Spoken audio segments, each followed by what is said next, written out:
अस्सलाम वालेकुम व्यूअर्स, परवेज़ वाना आपको अपने चैनल पर खुशामदीद कहता है। व्यूअर्स, इस वक्त जब मैं आपसे बात कर रहा हूँ तो इससे थोड़ी देर पहले खिजदार में जनाब बिलावल भुट्टो जरदारी साहब और सवात में जनाब मियाँ मोहम्मद नवाज शरीफ साहब जलसा आम से खिताब कर रहे थे। तो जलसों में जो तीरंदाजी हो रही थी और जो दोनों पार्टियाँ एक दूसरे के साथ दस्तों गिरेबान थी, उस बात को आपके साथ शेयर कर रहे हैं। दूसरा, एक बहुत बड़ी मिसपरसेप्शन, एक प्रोपेगेंडा किया जा रहा है, उसके वाले से आपसे बात करनी है कि पीटीआई के कैंडिडेट्स को खरीद लिया जाएगा और फ्लोर क्रॉसिंग करके ये, चूंकि ये आज़ाद कंसीडर किए जा रहे हैं, हालांकि ये आज़ाद है नहीं, ये भी एक मिसपरसेप्शन है। इसी को मैंने क्लियर करना है कि इनको दूसरी पार्टियों में शामिल करवा लिया जाएगा या फिर इनको हरवा दिया जाएगा, जीतने ही नहीं दिया जाएगा। ये दो चीज़ें बहुत ज़्यादा खुली आम ये बातें हो रही हैं और ये प्रोपेगेंडा किया जा रहा है। एक मैंने इस पर बात करनी है।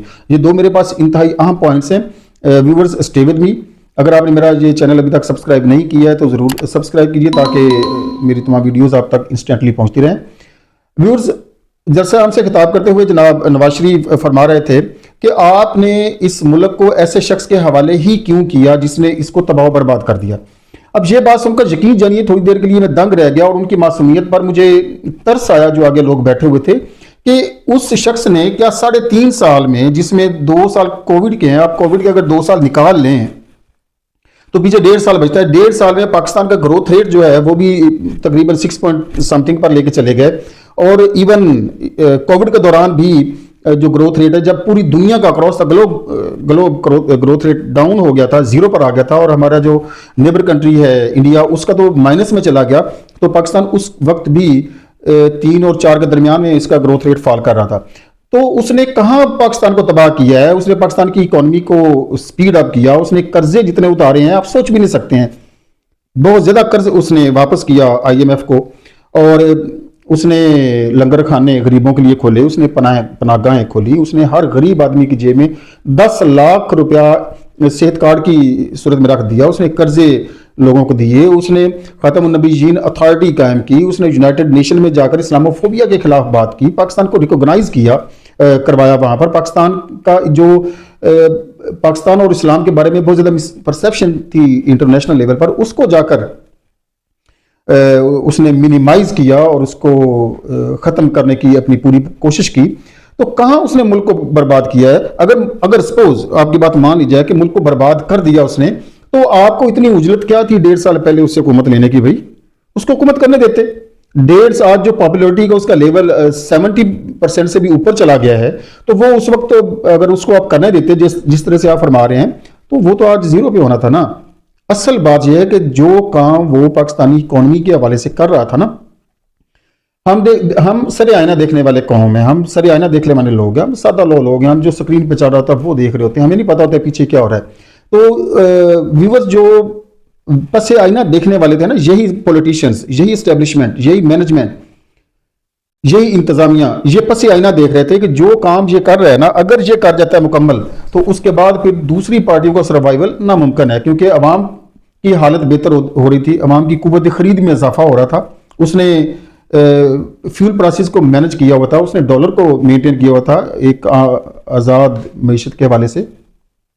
तो चीज़ें बेहतरी की तरफ जा रही थी और at the end of his tenure government के खात्मे पर उसके जो आउटपुट हैं, उसके जो समरात है वो आना शुरू हो जाने थे। तो इनको अंदाज़ा था इस चीज़ का कि जब ये सारे काम मुकम्मल हो जाने तो फिर इनके लिए कोई स्पेस नहीं बचना थी सोसाइटी में, इलेक्शंस में, पॉलिटिक्स में। तो इसलिए इन्होंने उजलत में आकर ये सारे मामलात को ख़त्म किया और उसकी गवर्नमेंट को जाता किया।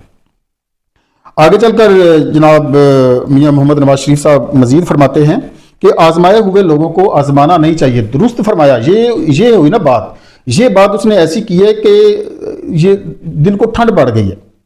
अगर किसी को समझ आ जाए कि आजमाए हुओं को वाकई नहीं आजमाना चाहिए। 1976 से लेकर 1981, 1985, मैं शॉर्ट समराइज कर रहा हूँ इसके सारी पॉलिटिकल कैरियर को। इस पर मैं अगर गुफ्तगू करने बैठूँ तो ये एक पूरी किताब लिखी जाएगी। ये किताब नहीं, कई किताबें लिखी जाएंगी और लिखी जा चुकी भी हैं।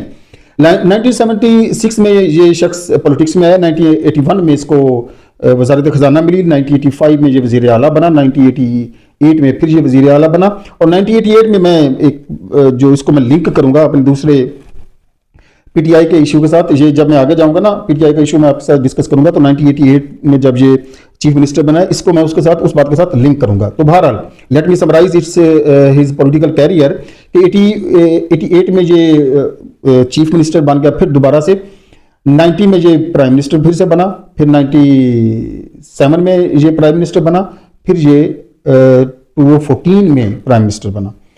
अच्छा, अब चलते हैं इसके भाई जनाब मोहतरम शहबाज शरीफ की तरफ।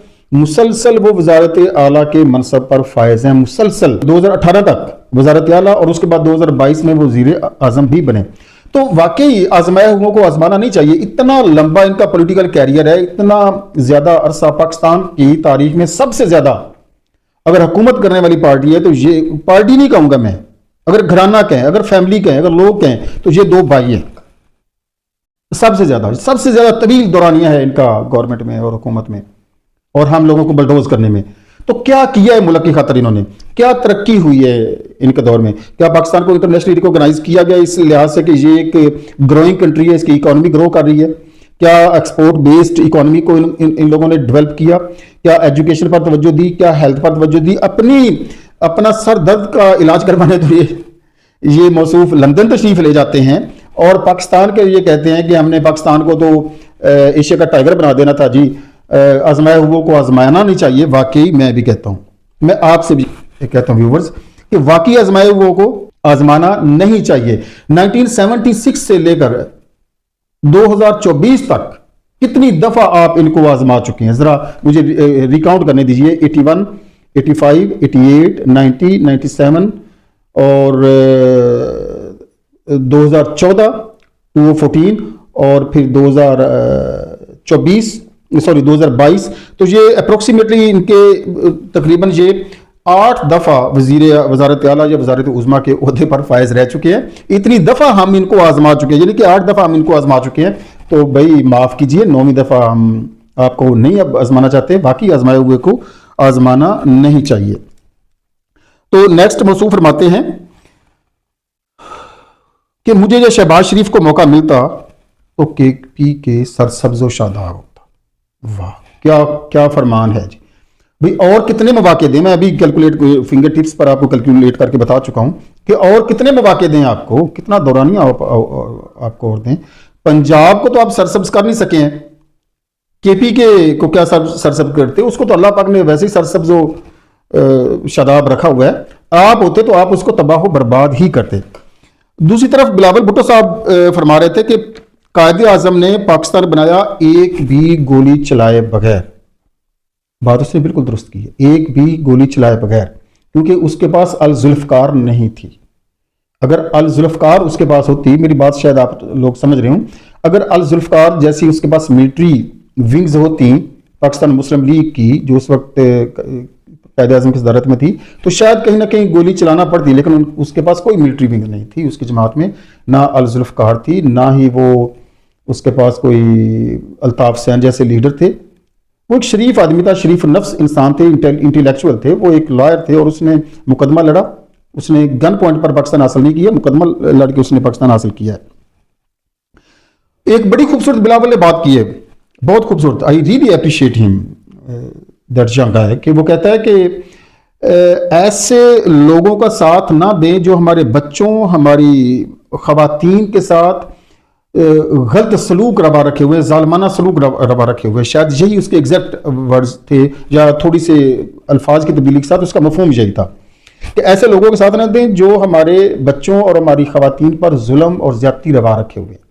आप देख लें ना, दुरुस्त कहा है उसने कि कौन लोग हैं जो बच्चों और खवातीन पर जुल्म और ज्यादती रवा रखे हुए हैं, कौन लोग हैं जो चादर और चार दीवारी का तकद्दस पामाल करते फिर रहे हैं, दिन रात पामाल कर रहे हैं, दिन की रोशनी में दिन दिहाड़े पर पामाल कर रहे हैं।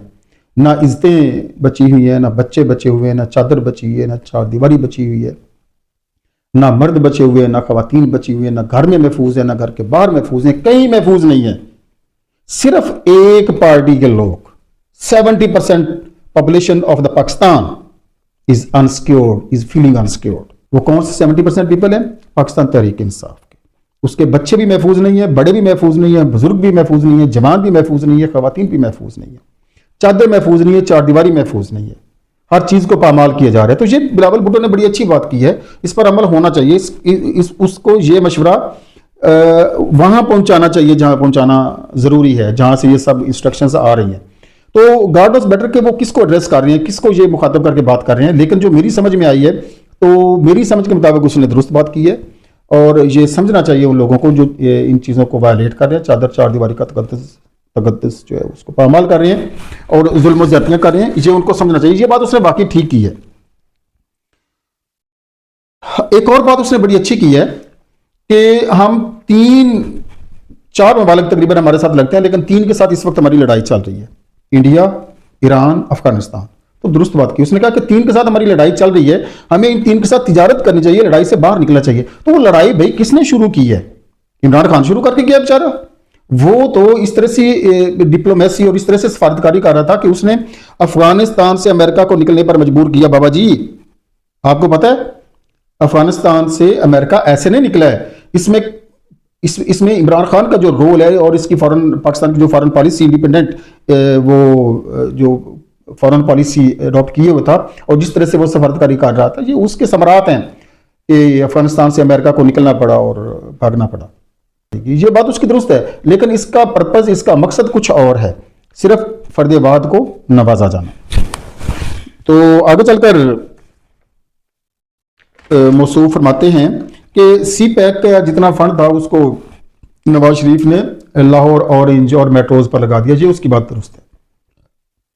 तो ये बात आपने उस वक्त क्यों नहीं की जब ये चूचू का मुरब्बा बनाया जा रहा था 2022 में? उस वक्त सोए हुए थे किबला हजूर आप। उस वक्त बात करना चाहिए थी जब आप पीडीएम का हिस्सा बन रहे थे। आपने डबल गेम की, पीडीएम का हिस्सा रहे भी और अपोजिशन में भी चलते रहे साथ साथ उसके खिलाफ। तो ये डबल स्टैंडर्ड अब चलने वाले नहीं है। हम बुद्धू बनने वाले नहीं है, हम बेवकूफ बनने वाले नहीं है, हम बच्चे नहीं। अब पाकिस्तानी अवाम बिचौर हो चुकी है, पाकिस्तानी अवाम को अब शऊर आ चुका है, पाकिस्तानी अवाम को समझ आ चुकी है। गॉन द डेज जब आपकी ये बातें सुना करते थे हम, जब आपकी बातों पर अमल करते थे, अब वो वक्त नहीं है। तो व्यूअर, चलते हैं उस प्रोपेगंडे की तरफ जो आजकल फैलाया जा रहा है कि जितने भी एमपीएज या एमएनएज या पाकिस्तान तहरीक इंसाफ के हिमायत याफ्ता कैंडिडेट्स कामयाब होंगे, उनको दूसरी पार्टियों में ले जाया जाएगा, खरीदो फरोख्त का एक अमल शुरू होगा और पीटीआई की हुकूमत नहीं बनने दी जाएगी। एक पहलू तो इस बात का ये है, और दूसरे इस प्रोपेगंडे का पहलू ये है कि उनको जीतने ही नहीं दिया जाएगा सिरे से। ये दोनों प्रोपेगंडे लुग़्व, फजूल, वाहियात किस्म के हैं। अगर मैं मुहज़्ज़ब तरीन अल्फाज में कहूँ, ये सिर्फ और सिर्फ हमारी आंखों में धूल झोंकी जा रही है। एक तो जो ट्रेलर हमने देखा था कि इमरान खान मुसलसल 9 हलकों में जीत गया था बाई इलेक्शंस में, जब जहां से इस्तीफे उनके नेशनल असम्बली के मंजूर हुए थे, सारों में वो जीत गया था। उसके बाद पंजाब असम्बली में भी 17 में से वो तकरीबन आई थिंक 14 सीटें जीत गया था, मुसलसल क्लीन स्वीप कर गया था। तो पाकिस्तानी अवाम ये तहैया किए बैठे हैं कि जहां पर इमरान खान का नाम है हमने मोर वहीं पर लगानी है। आज अगर कोई फ्लोर क्रॉसिंग करता भी है ना, तो उसको बड़ा सबक मिल चुका है। ज़हनी तौर पर वो इस चीज को समझ चुका है कि अगर इमरान खान के साथ दगा किया तो हमने अपने मुस्तकबिल के साथ दगा करना है, अपना फ्यूचर हमने दांव पर लगाना है।